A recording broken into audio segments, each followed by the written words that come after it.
देवाच्या नावे घालून या शून्य वाढता हा पुण्य धर्म केला हरिभजनी हे धवळिले जग चुकविला लाग कळी काळाचा कोणाही न लगे साधनाचा पांग कोणाही न लगे साधनाचा पांग करणे केला त्याग देह बुद्धी हरिभजनी हे धवळिले जग चुकविला लाग कळी काळाचा तुका म्हणे सुख समाधी हरिकथा तुका म्हणे सुख समाधी हरिकथा नेने भव व्यथा गाईल तो हरिभजनी हे धवळिले जग चुकविला लाग कळी काळाचा महायोग पीठे तटे भीमरथ्यां वरं पुंडरीकाय धातुं मुनींद्रे समागत्य तिष्ठं तमानंदकंदं परब्रह्मलिंगं भजे पांडुरंगं पांडुरंग करू प्रथम नमन पांडुरंग करू प्रथम नमन पांडुरंग करू प्रथम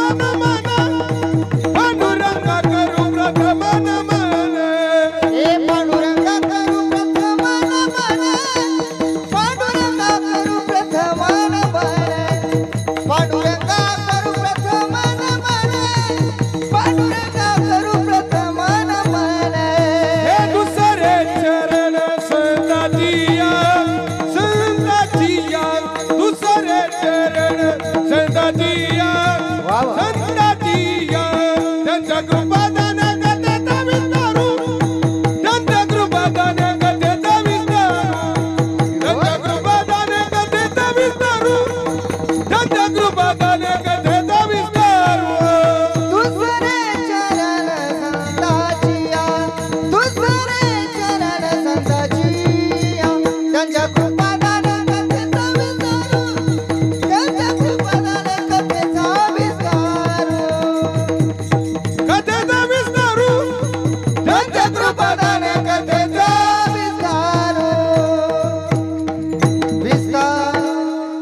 पांडुरंगा करू प्रथम नमन दुसरे चरण संतांची त्यांच्या कृपादाने कथेचा विस्तारू बाबाजी सद्गुरु दास तुका ओम नमो ज्ञानेश्वरा करुणा करा दयाळा तुमचा अनुग्रह लादलो पावन झालो चराचरी मी कलाकुसरी काहीच नेनो मी कलाकुसरी काहीच नेनो बोलतो वचने अतिभाविका तुमचा अनुग्रह लादलो पावन झालो चराचरी एका जनार्दनी तुमचा दास एका जनार्दनी तुमचा दास त्याची आस पुरवावी तुमचा अनुग्रह लादलो पावन झालो चराचरी नमो सद्गुरु तुकया ज्ञानदीपा नमो सद्गुरु सच्चिदानंद रूपा नमो सद्गुरु भक्त कल्याण मूर्ती नमो सद्गुरु भास्करा पूर्ण कीर्ती नमो ज्ञानेश्वरा ज्ञानेश्वरा नमो ज्ञानेश्वरा नमो ज्ञानेश्वरा नमो ज्ञानेश्वरा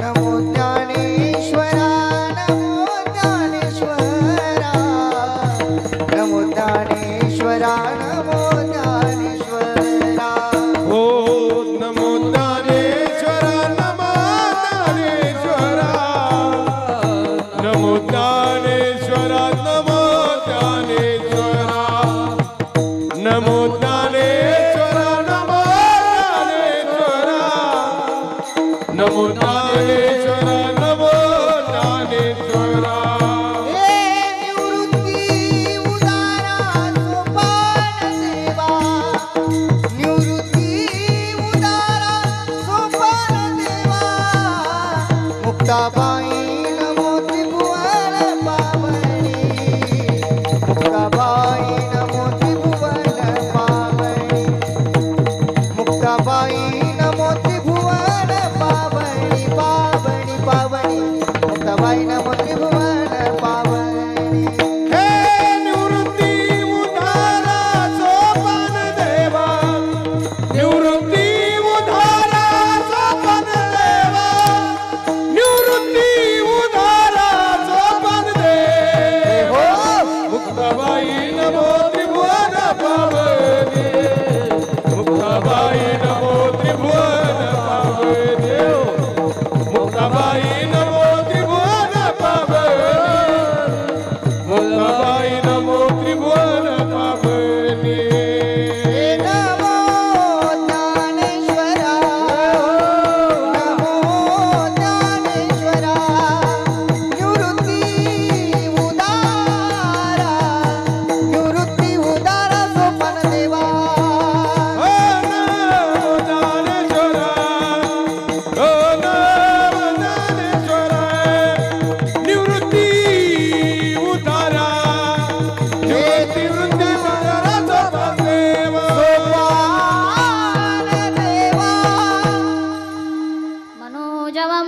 मारुततुल्यवेगं जितेन्द्रियं बुद्धिमतं वरिष्ठं वातात्मजं वानरयूतमुख्यं श्रीरामदूतं शरणं प्रपद्ये माझी वाणी तुझे वर्णी गुण नाम माझी वाणी तुझे वर्णी गुण नाम माझी वाणी तुझे वर्णी गुण नाम माझी वाणी तुझे वर्णी गुण नाम ऐसे देई प्रेम काही कळा ऐसे देई प्रेम काही कळा माझी वाणी तुझे वर्णी गुण नाम माझी वाणी तुझे वर्णी गुण नाम ऐसे देई प्रेम काही कळा ऐसे देई प्रेम काही कळा माझी वाणी तुझे वर्णी गुण नाम माझी वाणी वर्णी गुण नाम माझी वाणी तुझे वर्णी गुण नाम ऐसे देई प्रेम काही कळा हा ऐसे देई प्रेम काही कळा माझी वाणी तुझे वर्णी गुण नाम ऐसे देई प्रेम काही कळा ऐसे देई प्रेम काही कळा माझी वाणी तुझे वर्णी गुणनाम ऐसे देई प्रेम काही कळा जयांचे केलिया स्मरण होय सकल विद्यांचे अधिकरण तेची बंधू श्री चरण श्री गुरूंचे ते नमस्कारुनी आता मस्तक हे पायावरी मस्तक हे पायावरी मस्तक हे पायावरी वार करी संताचा वार करी संताचा या वार करी संताच्या वार करी संताच्या वार करी संताच्या वार करी संता हे मस्तक हे पायावरी वार करी संताचा जय हो. वार करी संताचा वार करी संताचा हे मस्तक हे पायावरी वार करी संताच्या वार करी संताच्या या वार करी संता ओ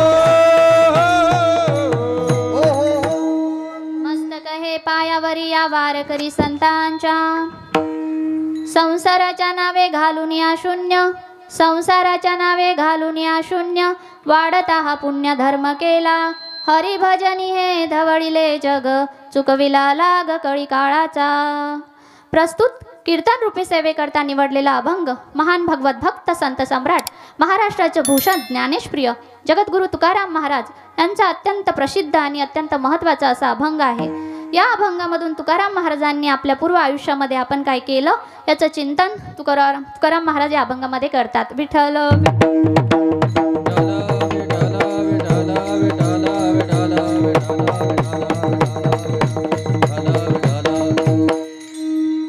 सेवेला सुरुवात करण्या अगोदर थोडासा परिहार द्यायचा तो म्हणजे असा सेवा कशाबद्दल आहात ते तुम्ही ज्ञात आहात कल्पित आहात तरी वक्त्याचं सांगणं आद्य कर्तव्य या नियमानुसार आज आपल्या इथं श्री संत भगवान बाबा व श्री संत वामन भाऊ यांच्या पुण्यतिथी निमित्त हा चालू असलेला अखंड हरिनाम सप्ताह आणि या सप्ताहातील तिसऱ्या दिवसाची सकाळची कीर्तन रूपी सेवा ही माझ्या वाटेला आलेली आहे याचं मी परमभाग्य समजते आपल्या इथं हे जमलेले सगळे गुरुजन मंडळी हरिभक्त पारायण मृदुंगाचार्य सुशांत महाराज हरिभक्त पारायण गायनाचार्य शंकर महाराज हरिभक्त पारायण अंगद महाराज ढोले आणि येथे जमलेले हे सगळे गुरुजन वर्ग आणि माझे मायबाप श्रोते वर्ग तुमच्या सगळ्यांच्या चरणी नतमस्तक होते आणि सेवेला सुरुवात करते विठ्ठल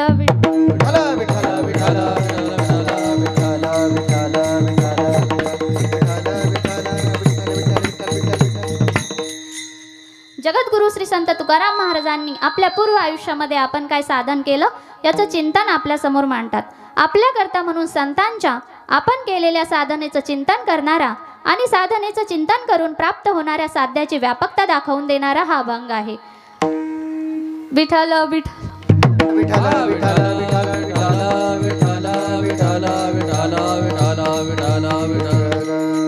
तुकोबाराय यांच्या या अभंगाकडे देवाकडे बघताना 2-3 अंगाने आपल्याला पाहता येते. मी 2 गोष्टी आपल्याला सुरुवातीला बोलले की तुकाराम महाराजांनी साधना कशी केली आणि त्याचं साध्य त्यांना काय प्राप्त झालं याचा विचार तुकाराम महाराजांनी अभंगामध्ये केला. दुसरी भूमिका साध्य साधनाचा विचार करत असताना कोणत्या साध्याकरता कोणतं साधन निवडलं पाहिजे याचं नियतत्व सर्वसाधारण माणसाला कळत नाही ते तुकोबारा या अभंगातून जाणवून देतात. दुसरा विषय त्याच्यातला असा आहे, ते दोन्ही विषय कठीण आहे, मी त्यातल्या त्यात सोपं करण्याचा प्रयत्न करते प्रस्तावनेमध्ये.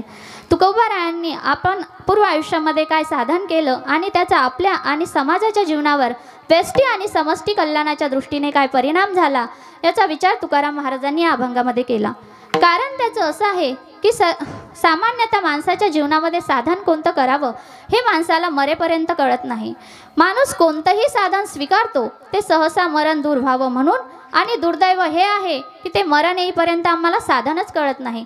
माणसाच्या जीवनाची ही शोकांतिका म्हणते मी. ऐका, माणसाच्या जीवनाची, मी एका वाक्यामध्ये बोलते, माणसाच्या जीवनाची शोकांतिका आहे महाराज की माणसाच्या आयुष्यातला बहुतांश कालावधी हे साधन कोणतं करावं हे ठरवण्यात जातं आणि ज्यावेळी चांगलं साधन हातात येतं त्यावेळी आयुष्य संपून जातं. विठ्ठल विठ्ठल विठ्ठल विठ्ठल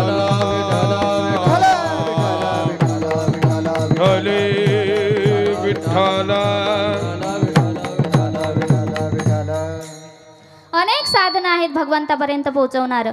गीतेने सांगितलेली साधनं, भागवताने सांगितलेली साधनं, रामायणाने सांगितलेली साधनं, आपल्या संत महात्म्याने सांगितलेली साधनं.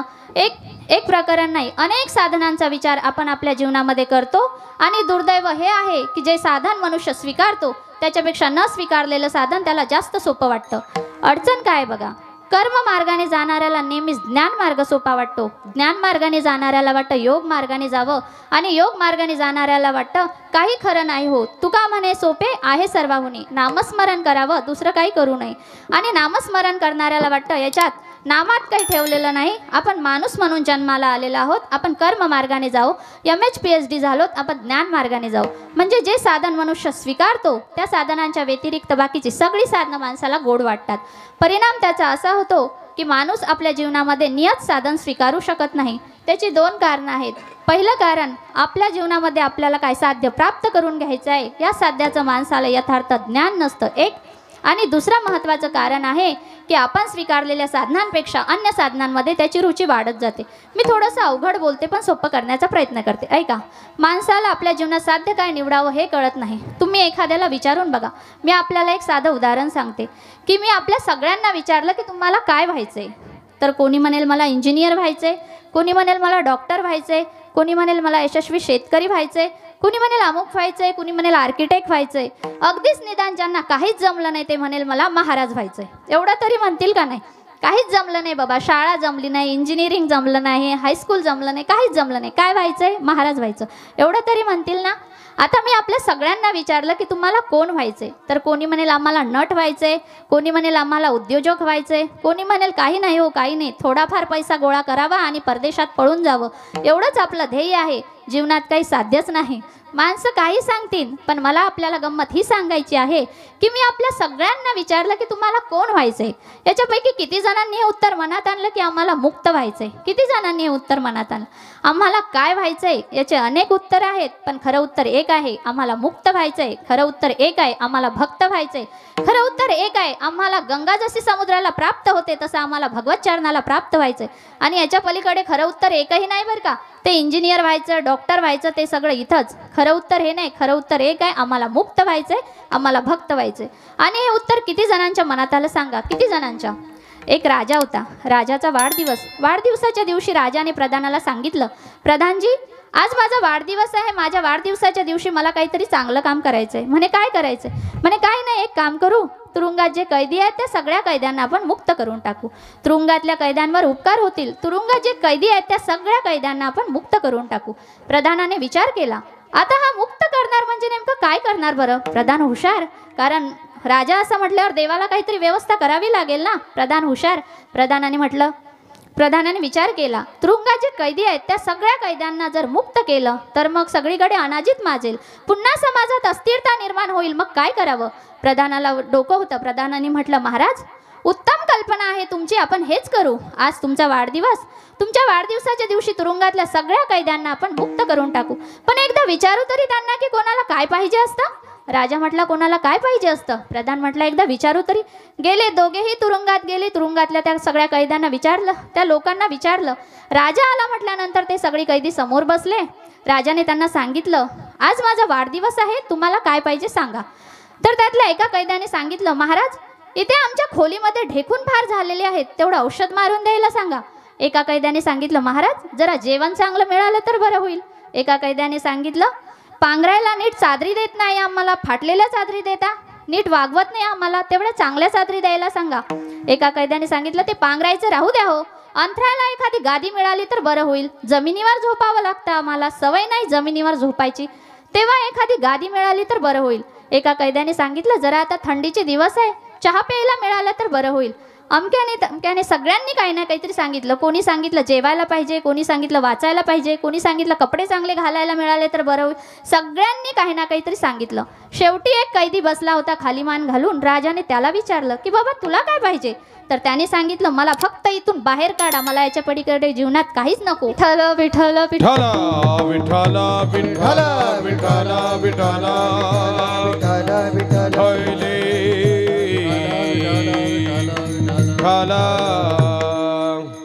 कारण मनुष्य फक्त तेवढ्याच विश्वात गुंततो. आपल्या जीवनाचं अंतिम साध्य जर जीवाला कळत नसेल तर त्या साध्याचं नियत साधन ठरवण्याचं सामर्थ्य त्याच्या ठिकाणी कदापि निर्माण होणार नाही. मग उद्या जर देवाने आम्हाला खरंच विचारलं की तुम्हाला काय पाहिजे, तर आपण हेच सांगू, जरा घर चांगलं बांधून द्या, दागिने द्या, आयुष्य द्या, हे करा ते करा, 2-4 नोकर द्या, 4-2 नोकर द्या, 2-4 गाड्या असल्या पाहिजे आमच्या सोबतीला, अगदीच काही नाही मिळालं तर निदान चांगली बायको तरी द्या. एवढं तरी म्हणतील ना, काहीच मिळालं नाही तर निदान चांगली बायको तरी द्या. मग उद्या प्रत्यक्ष भगवान आपल्याला भेटायला आले. भागवत आपण ऐकता, श्रीमद भागवत. भागवतात जुने कथाकार मंडळी गमतीचा दृष्टांत सांगत. भागवतात हा दृष्टांत आला नाही, थोडाफार आलाय, त्याला आम्ही वाढवलंय, म्हणून भागवतात शोधू नका, पण भागवतातला आहे म्हणून ऐका. ऐका, दृष्टांत सांगत असताना गंमत काय असते सांगते. काय झालं, प्रल्हादाने 36,000 वर्ष राज्य केल्याचं वर्णन आहे. प्रल्हादाचं राज्य झाल्यानंतर एक दिवशी भगवान स्वतः प्रल्हादाला आता आपल्या निजधामाला घेऊन जाऊ. तुकोबारायांना जसं वैकुंठाला न्यायला विमान घेऊन भगवान आले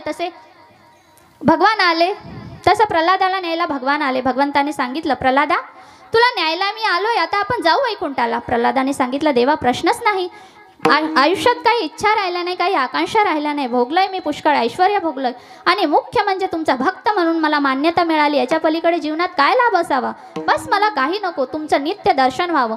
अनपेक्ष सुचिरदक्ष उदासीन गतवेतः सर्वारंभ परित्यागी योमद भक्त समेप्रिया. देवा मी तुमचा भक्त आहे, मला कशाची अपेक्षा नाही. जयाच्या ठाई पांडवा, अपेक्षे नाही रिघावा, सुखाशी चढावा जयाची असनेव. प्रल्हाद वर्णन करतात, देवा मला कशाची अपेक्षा नाही, मी आनंदाने यायला तयार आहे, पण माझी एक अट आहे. भगवान म्हटले, काय अट? म्हणे मी एकटा येणार नाही, माझ्या सगळ्या नगराला घेऊन चालायचं. भगवान म्हटले, अरे प्रल्हाद असं होत नसतं, सगळ्या नगराला कसं घेऊन जाऊ? ज्याचे त्याचे कर्म आहेत, ज्याचे त्याचे भोग आहेत, केले कर्म उपजले मेले हे ऐसे किती, उपजले मेले ऐसे उपजले मेले, ऐसे किती उपजले मेले. हे केले कर्म झाले त्याची भोगाले, जय हो. उपजले मेले ऐसे किती, उपजले मेले ऐसे किती. केले कर्म झाले त्याची भोगाले, उपजले मेले ऐसे की,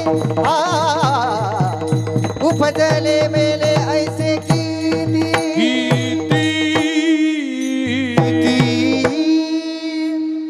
आपल्याकडे नियम आहे, ते भोग भोगण्याकरता आपल्याला इथं राहावं लागेल. असं सगळ्यांना काही वैकुंठाला घेऊन जाता येत नाही, सगळे काही वैकुंठाचे अधिकारी नाही. काही जणांचा अधिकार इथंच राहण्याचा आहे, काही जण संसारातच रमणार आहेत, असं सगळ्यांना काही घेऊन जाता येत नाही, तुम्ही चला माझ्याबरोबर. प्रल्हादाने सांगितलं, नाही देवा, न्यायचं तर सगळ्यांना, नाही तर मी येणार नाही. आता भगवंताने विचार केला, काय करावं बरं? सगळ्यांना तर नेता येणार नाही आणि सगळे आल्याशिवाय प्रल्हाद यायला तयार नाही, मग काय करावं? भगवान हुशार, चतुर तो शिरोमणी गुण लावण्याचे खाणे. भगवंताने सांगितलं, प्रल्हादा सगळ्या नगराला घेऊन जायचंय ना? हो म्हणे, नगराला घेऊन जायचंय. मग एक काम करा, नगरात फिरून विचारा कोण वैकुंठाला यायला तयार आहे. असं काही नाही, मी घेऊन जायला तयार आहे, तुम्ही फक्त एकदा विचारून या वैकुंठाला यायला कोण तयार आहे. प्रल्हादाने सांगितलं, देवा असं कसं? वैकुंठाला यायला कोण नाही म्हणेल? भगवंताने सांगितलं, प्रल्हादा या तुमच्या नगरातल्या सगळ्यांना विचारा, सर्व प्राण्यांना विचारा. प्रल्हादाने सांगितलं, ठीक आहे. प्रल्हाद घराबाहेर पडले, एका घरामध्ये गेले. त्या घरातल्या बाईला सांगितलं, हे पहा, भगवान आले आपल्याला वैकुंठाला न्यायला, तर तुमची यायची तयारी आहे का? त्या बाईने सांगितलं, का नाही, अवश्य येऊ, माझं काही म्हणणं नाही, माझी काही हरकत नाही, पण काय आहे ना, पोरीची 10वी आहे आणि परीक्षा तोंडावर आली आहे. आता जर आम्ही वैकुंठाला आलो तर पोरीचं कसं होईल? दुसऱ्याने सांगितलं, पोराची 12वी आहे. तिसऱ्याने सांगितलं, अमकं अमकं झालं. चौथ्याने सांगितलं, मुलगी बाळंतपणाला आली. 5व्याने सांगितलं, हो मुलाचं अजून लग्नच झालं नाही. 6व्याने सांगितलं, हो तब्येतच बरी नाही.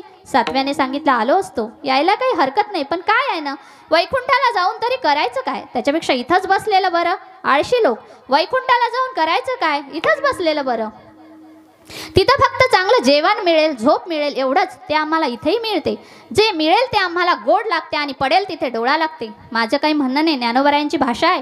ज्ञानोबाराय म्हणतात, वाटे जाता वेगे कणा काही डोळा लागे, अमृत परे निघे जरी निदान. ज्ञानोबारायांची भाषा आहे. ज्ञानोबाराय म्हणतात, माणूस असा आहे, घरातून निघला आणि ठेस लागून पडला तो तिथेच झोपला. काही माणसं असे असतात, घरातून निघतात आणि ठेस लागून पडतात, ते तिथंच झोपतात.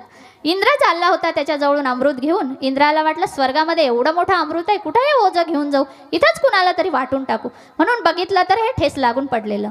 इंद्र त्याच्याजवळ गेला आणि त्याला उठवलं आणि म्हणला, हे पहा, मी अमृत आणलं, हे अमृत घ्या. तो म्हटला, अमृत वगैरे राहू द्या, बाजूला ठेवा, सध्या डोळा लागला आहे माझा, अजिबात उठता येणार नाही. अमृत नको म्हणणारी माणसं इतकी गाढ झोपतात, पण कबशीच्या आवाजाने कशी काय उठतात काय माहीत, बरोबर उठतात. प्रल्हादाने सांगितलं, देवा चला. भगवान म्हटले, कुठं? म्हणे वैकुंठाला. म्हणे तुम्ही तर एकटेच दिसता. म्हणे हा, कोणी यायला तयार नाही, मी एकटाच यायला तयार आहे. भगवंताने सांगितलं, नाही, आता जायचं तर सगळ्या नगराला घेऊनच जायचं, नाही तर तुलाही नेता येणार नाही. आता आली ना पंचायत, सगळ्या नगराला तर घेऊन जाता येत नाही आणि सगळे आल्याशिवाय प्रल्हाद यायला तयार नाही, मग काय करावं बरं? भगवंताने सांगितलं, प्रल्हादा, मी तुम्हाला असं सांगितलं होतं की तुमच्या नगरातल्या माणसांनाच नाही तर नगरातल्या प्राण्यांना सुद्धा विचारा. प्रल्हाद म्हटले, प्राणी? हो हो, घेऊन जाऊ, काही प्रश्न नाही. प्रल्हाद पुन्हा घराबाहेर पडले. रस्त्याने जाताना एक डुकराचं घर लागलं. प्राण्यांना विचारायचं होतं, ते होतं डुकराचं घर. प्रल्हाद आतमध्ये गेले आणि तेथे ते डुक्कर होतंच बैठकीत बसलेलं. प्रल्हादाने सांगितलं, हे पहा, भगवान आले आपल्याला न्यायला वैकुंठाला, तर तुमची यायची तयारी आहे का? त्या डुकराने सांगितलं, का नाही, अवश्य येऊ आम्ही, पण आमची एक अट आहे. प्रल्हाद म्हटले, काय अट? म्हणे आम्ही एकटे येणार नाही, आम्ही सगळेच येऊ. प्रल्हाद म्हटले, सहकुटुंब? काय, कोण कोण असतं कुटुंबात? त्याने सांगितलं, फार काही नाही, माझ्या 4 बायका आणि 38 पोरं, इतके सगळे. हो म्हणे, इतक्या सगळ्यांसाठी विमान तयार आहे, चला. त्या डुकराने सांगितलं, ठीक आहे. त्याने आपल्या बायकोला हाक मारली, अगं डुकरीनी. आता डुक्कर आपल्या बायकोला काय हाक मारेल तुम्ही सांगा? तुम्हाला माझ्या बोलण्याचं हसू येतं. आता तुम्ही सांगा, डुक्कर आपल्या बायकोला काय हाक मारेल? याचा अर्थ असाही नाही की सगळ्या नवऱ्यांनी अशीच हाक मारली पाहिजे. त्याने काय सांगितलं हे मी तुम्हाला सांगितलं, मला काय घेणं देणं. आता डुक्कर आपल्या बायकोला काय हाक मारेल? तिने सांगितलं, ठीक आहे, सगळं आवडलं. ही त्याचीच बायको होती. तिने सांगितलं, एक 5 मिनिटे द्या, सगळं आवडते, तोंड मेंढ धुते, कपडे बदलते, साडी बदलते, मग जाऊ आपण. त्याने सांगितलं, ठीक आहे. झालं सगळं आवडलं.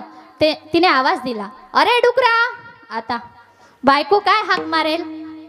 बायको आपल्या नवऱ्याला काय हाक मारेल? याचा अर्थ असाही नाही. त्याने सांगितलं, ठीक आहे, झालं सगळं. प्रल्हाद म्हटले, विमान आणलं, विमानात बसा, आपण जाऊ. प्रल्हादालाही फार आनंद झाला. चला बाबा, आपल्या राज्यातलं माणूस नाही तर नाही, निदान डुक्कर तरी वैकुंठाला यायला तयार आहे. प्रल्हादाला आनंद झाला. डुकराचा तो सगळा तबेला घेऊन प्रल्हाद निघाले. भगवंताजवळ गेले आणि सांगितलं. भगवान म्हटले, विमान आणलं, विमानात बसा. विमानात बसायला म्हणून चढणार तेवढ्यात त्या डुकरीणीने आपल्या नवऱ्याला बोलवलं आणि म्हणाली, हे पहा, वैकुंठाला जाऊ, जाण्याबद्दल माझं काही म्हणणं नाही. भगवान आले, राजेसाहेब आले म्हटल्यानंतर जायलाच पाहिजे, जायला काही माझं काही म्हणणं नाही.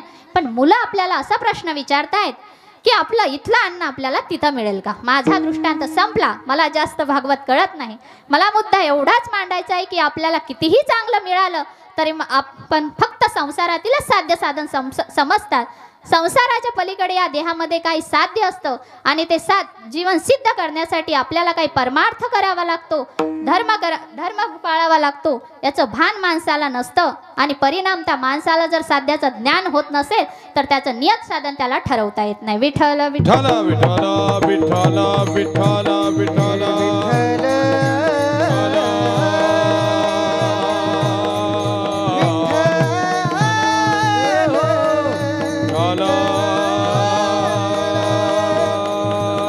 विठ्ठल विठ्ठल विठ्ठल विठ्ठल विठ्ठल. जर साध्याचं नियत साधन माणसाला ठरवता येत नसेल, जर ते ठरवता येत नसेल तर मी आपल्याला स्पष्टच सांगते, इतर प्राणी आणि मनुष्य प्राणी काय फरक करणार सांगा ना. इतर प्राणी आणि मनुष्य काय अंतर करणार. तुकोबारायांनी त्याच्या पुढे जाऊन भाषा वापरली. सांगू, तुकाराम महाराज म्हणतात, पुष नाही पायचारी मनुष्य परी कुत्री. तुकोबारायांची भाषा आहे. तुकोबाराय म्हणतात त्याला फक्त 4 पाय नाही आणि शेपूट नाही, नाहीतर माणसात आणि कुत्र्यात तसा फारसा फरक नाही.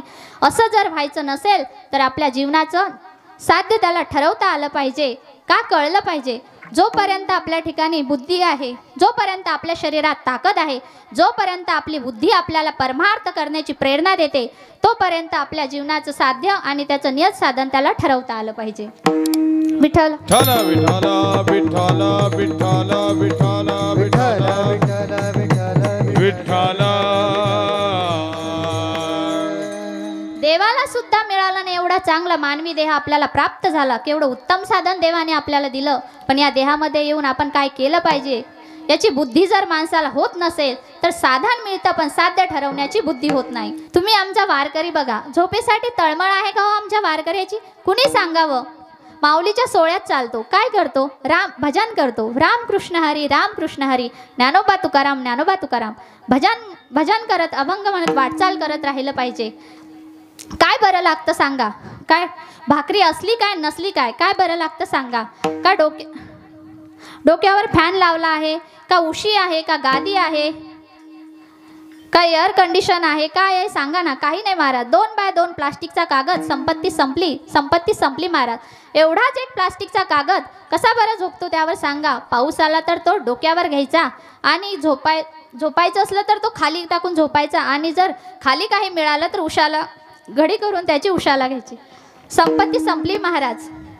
मला सांगा एवढासा एक प्लास्टिकचा कागद त्यावर लागला टकळा पंढरीचा, लागला टकळा पंढरीचा, लागला टकळा पंढरीचा, लागला टकळा. हे संपत्ती सोहळा नावडे मनाला, संपत्ती सोहळा नावडे मनाला, संपदा सोहळा नावडे मनाला, संपदा सोहळा नावडे मनाला, संपदा सोहळा नावडे, संपदा सोहळा नावडे, संपदा सोहळा नावडे मनाला, संपदा सोहळा नावडे मनाला, संपदा सोहळा नावडे, संपदा सोहळा नावडे मनाला. लागला टकळा पंढरीचा, लागला टकळा पंढरीचा, लागला टकळा पंढरीचा, लागला टकळा पंढरीचा, संपदा सोहळा नावडे मनाला, जय हो. संपदा सोहळा नावडे मनाला. लागला टकळा पंढरीचा, लागला टकळा पंढरीचा, लागला टकळा पंढरीचा, संपदा सोहळा नावडे मनाला, संपदा सोहळा नावडे मनाला, मनाला, मनाला. संसाराच्या नावे घालून या शून्य वाढता हा पुण्य धर्म केला. हरिभजनी हे धवळीले जग, चुकविला लाग कळी काळाचा. आम्ही काय केलं हे तुकाराम महाराज दुसऱ्या चरणात सांगतात. ते न केलं असतं तर आमचं जीवन काय घडलं असतं याचा विचार चौथ्या. हरिभजनी है धवळीले जग, हरिभजनी है धवळीले जग, हरिभजनी है धवळीले जग, हरिभजनी भजनी हे धवळीले जग हरी भजनी हे धवळीले जग हरी भजनी हे धवळीले जग हरी भजनी हे धवळीले जग हरी भजनी हे धवळीले हरी भजनी हे धवळीले जग हरी भजनी हे धवळीले जग हरी भजनी हे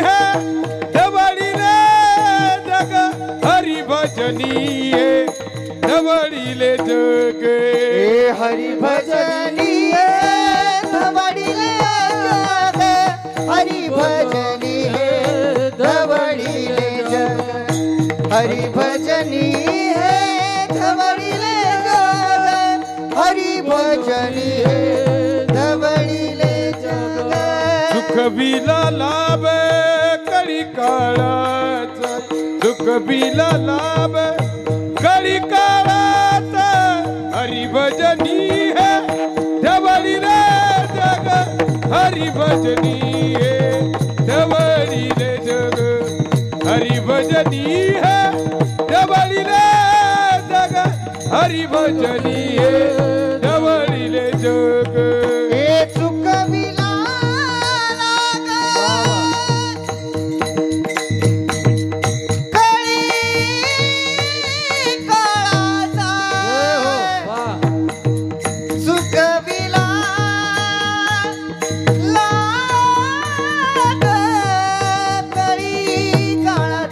हरी भजनी है धवळीले जग हरी भजनी है धवळीले जग हरी भजनी है धवळीले जग हरी भजनी है धवळीले जग जग माणूस फक्त संसाराचाच विचार करत असतो. लंगोटीनं पाळणा हलवण्यासारखी गोष्ट आहे महाराज. एकदा एक साधू असाच वैतागला आणि अरण्यात जाऊन राहू लागला. तिथे राहू लागला. पाऊस येत होता. तिथल्या लोकांनी बघितलं की अरे हे तर पावसात ध्यान करतात. मग त्या लोकांनी सांगितलं त्या साधूला की तुम्ही पाऊस येतोय पावसात ध्यान करताय. मग त्या साधूने सांगितलं त्या माणसाने सांगितलं आम्ही तुम्हाला झोपडी बांधून देतो. त्यांनी सांगितलं नको. पण त्या लोकांनी त्यांना झोपडी बांधून दिली. काय मग तो त्या झोपडीत राहू लागला. काय असणार तिथं त्याचे फक्त कपडे होते. बस तो त्या झोपडीत राहू लागला. तिथं उंदीर येऊ लागले आणि त्याचे ते सगळे कपडे कुरतडू लागले. आता तो जेव्हा साधनेला बसत होता तेव्हा त्याच्या साधनेत ते उंदीर अडथळा आणत होते. त्या साधूने त्या लोकांना सांगितलं कशाला मला ही उपाधी बांधून दिली. माझ्या साधनेत विघ्न आणतात. त्या लोकांनी सांगितलं तुम्ही चिंताच करू नका आम्ही उंदराची पण व्यवस्था लावतो. आता उंदराची व्यवस्था काय करणार. मांजर. म्हणून त्या माणसांनी त्यांना मांजरच आणून दिली. आता मांजर कुठं ते 1-2 उंदीर होते ते त्या मांजरांनी खाल्ले. आता मांजर कुठं उपाशी राहतं का. मांजरांनी ते उंदीर खाल्ले. ते मांजर परत म्याव म्याव करायला लागलं. त्या साधूने सांगितलं त्या साधूने त्या लोकांना सांगितलं कशाला मला ही उपाधी आणून दिली. माझ्या साधनेत विघ्न आणतात.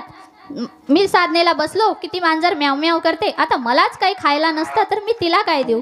मग त्या लोकांनी सांगितलं तुम्ही चिंताच करू नका मांजरीची व्यवस्था लावून देतो. म्हणून मांजरीची व्यवस्था लावून देण्यासाठी त्या माणसांनी त्यांना 40 लिटर दूध देणारी एक गायच आणून दिली. आता 40 लिटर दूध सकाळी 20 लिटर आणि संध्याकाळी 20 लिटर पिऊन पिऊन ती मांजर तरी किती पिईल आणि तो साधू तरी किती पिईल. कसं बसं 2-3 लिटर संपायचं. उरलेलं बाकी सगळं ते दूध नासायचं आणि ते नासलेल्या दुधाचा त्याला वास येऊ लागला. परत तो साधू त्या साधनेला बसला की त्याचा वास त्याला येत होता. त्यांनी परत सांगितलं कशाला मला ही उपाधी आणून दिली. मी साधनेला बसलो की त्या दुधाचा वास येतो आणि माझ्या साधनेत विघ्न येतं. त्या लोकांनी सांगितलं तुम्ही चिंताच करू नका दुधाची व्यवस्था लावणारी आणून देतो. अजून सांगूच का पुढं. लंगोटीनं पाळणा हल्ला महाराज. लंगोटीनं विठ्ठल विठ्ठला विठ्ठला विठ्ठला विठ्ठला विठ्ठला विडोबार खुमाये गोबार कुमाई गोबार खुमाये गोबार कुमाई गोबार कुमाई गोबार कुमाई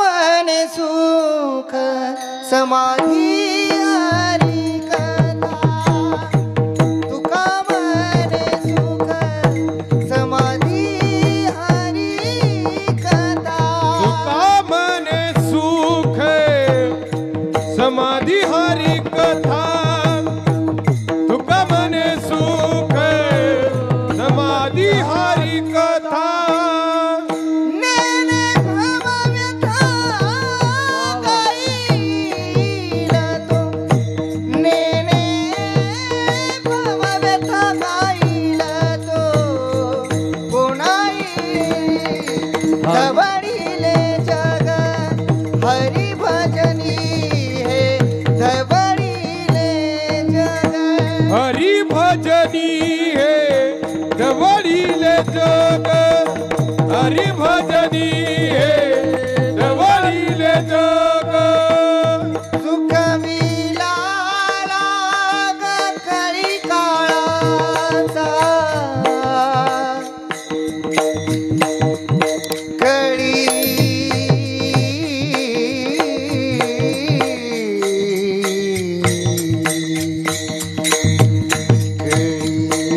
कळी काळाचा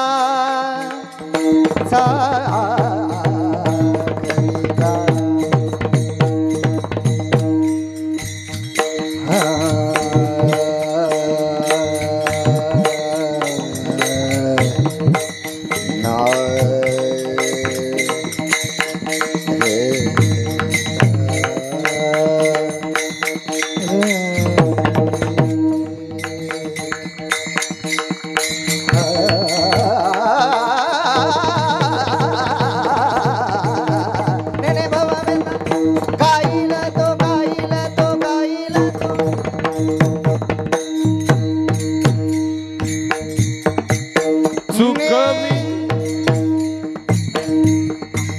सुख बिलाला कडी काळा घडी काळा नाना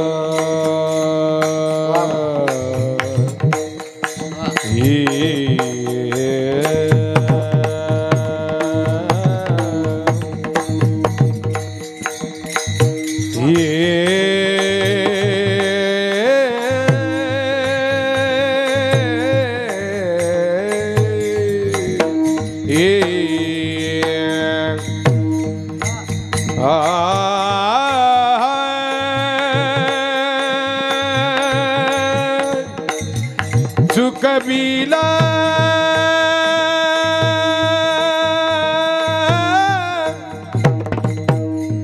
हे चुकबी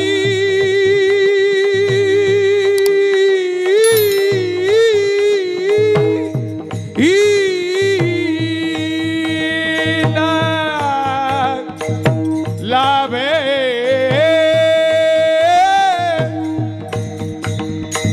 सुख विला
ज्ञानेश्वर माऊली तुकाराम.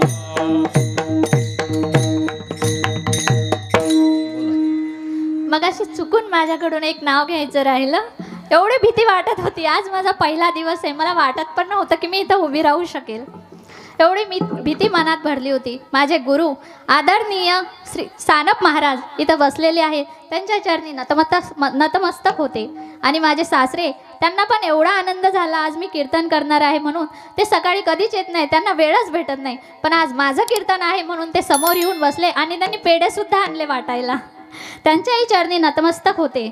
आणि माझ्यावर नितांत प्रेम करणाऱ्या माझ्या ह्या मुली, त्यांना पण खूप आनंद झाला होता. त्या मला सांगत होत्या, ताई घाबरू नका, आम्ही आहे, आम्ही आहे. त्यांचं पण नाव घ्यायचं राहिलं. मला इतकी भीती वाटत होती की आज सकाळी मला ताप आला होता. खूप भीती वाटत होती. मला वाटत पण नव्हतं मी इथं उभी राहणार. आणि माझ्या या संस्थेतील सगळे मुलं आणि मुली, तुमच्या सगळ्यां आणि इथं बसलेल्या तुमच्या सगळ्यांच्या चरणी पुन्हा एकदा नतमस्तक होते आणि सेवा संपवते. विठ्ठल विठ्ठल जय जय विठ्ठल. जय विठ्ठल जय जय विठ्ठल. हा बोलिले